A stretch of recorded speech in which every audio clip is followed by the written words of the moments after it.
நாயகன் என்று மக்களால் போற்றப்படுகின்ற எடப்பாடியார் முதலமைச்சராக வருகின்ற தீர்ப்பு வருகின்ற நாளாக இருக்கின்றது. எனவே அதற்கும் சேர்த்து இன்றைக்கு வழிபட்டு இன்றைக்கு தமிழ்நாட்டு மக்களின் நலன் கருதி தமிழ்நாட்டு மக்கள் நலன் காக்கப்பட வேண்டிய ஆட்சி அமைய வேண்டும் என்று வழிபாடு செய்திருக்கின்றோம். இங்கேயும் சரி காஞ்சி காமாட்சி அம்மனையும் வழிபட்டிருக்கின்றோம். கருத்து கணிப்புகளை பற்றி எங்களுக்கு கவலை இல்லை. இன்னும் சொல்ல போனால் 203 தொகுதிகளுக்கு மேலாக நாங்கள் 2014 அபரிவிதமான வெற்றியை பெற்றோம். அந்த தேர்தலில் கூட கருத்து கணிப்பு என்ன சொன்னார்கள் என்று சொன்னால், அன்றைக்கு திமுக தலைவர் கருணாநிதி தலைமையில் ஆட்சி அதிகாரத்தில் இருந்து தேர்தலை சந்தித்தார்கள். இப்பொழுது சந்தித்ததை போல ஆளுங்கட்சியாக திமுக தேர்தலை சந்தித்தது, நாங்கள் எதிர்கட்சியாக தேர்தலை சந்தித்தோம். அந்த கருத்து கணிப்புகளெல்லாம் பொய்யாக்கி திமுக சட்டமன்றத்துக்கு எதிர்கட்சி அந்தஸ்து கூட வராமல் வெறும் 23 இடங்களை பெற்று நாங்கள் 203 இடங்களுக்கு அதிகமான இடங்களில் மகத்தான அபரிவிதமான வெற்றி பெற்று மாண்புமிகு அம்மாவர்கள் முதலமைச்சராக வந்தார். அதே நிலைமை தான் இன்றைக்கு 200 தொகுதிகளுக்கு மேலாக வெற்றி பெற்று மாண்புமிகு அண்ணன் எடப்பாடியார் தமிழகத்தின் பொற்கால முதல்வராக வருது. இது காலத்தின் கட்டாயம். இந்த கருத்து கணிப்புலாம் தேர்தலுக்கு பிந்தைய கருத்து கணிப்பு. எங்களை பொறுத்தவரை 23/4 அன்றைக்கு தமிழகத்தில் தேர்தல் நடைபெற்ற நேரத்தில் மக்கள் தீர்ப்பளித்து விட்டார்கள். என்ன தீர்ப்பு என்று சொன்னால், சேஞ்சார்ஜ் கோட்டையில் எடப்பாடியார் இன், ஸ்டாலின் அவுட். இதுதான் கருத்து கணிப்பு.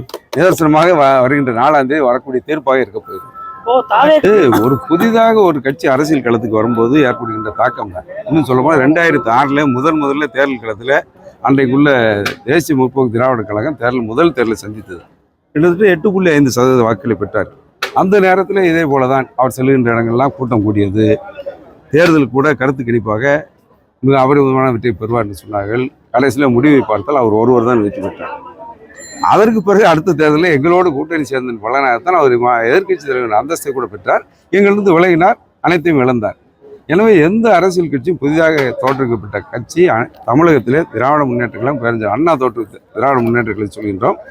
ஏன்னா இந்த காஞ்சி பிறந்த மண்.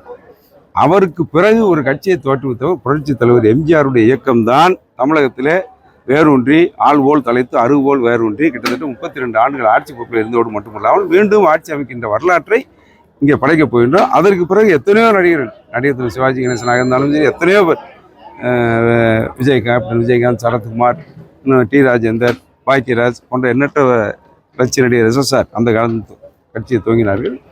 யாரும் அதிமுக வாக்கை பாதித்ததாக சரித்திரம் இல்லை கடந்த 50 ஆண்டுகால தமிழக அரசியல். அதே போல்தான் இந்த தேர்தலிலும் அந்த முடிவு தான் எதிரொலிக்கும். எங்கள் வாக்கு சதவீதத்தை யாராலும் பாதிக்க முடியாது என்ற நிலையோடு நல்ல தேர்தல் முடிவாக 200க்கும் இந்த நாங்கள் சொல்ல இயற்கையாகவே எங்களுக்கு ஒத்துழைக்கின்றது. இன்றைக்கு அந்த அளவில் நல்ல முடிவு நாங்கள் எதிர்பார்க்கின்றோம். அதான் நிதர்சனமான உண்மை. அந்த முடிவு தான் வரும்.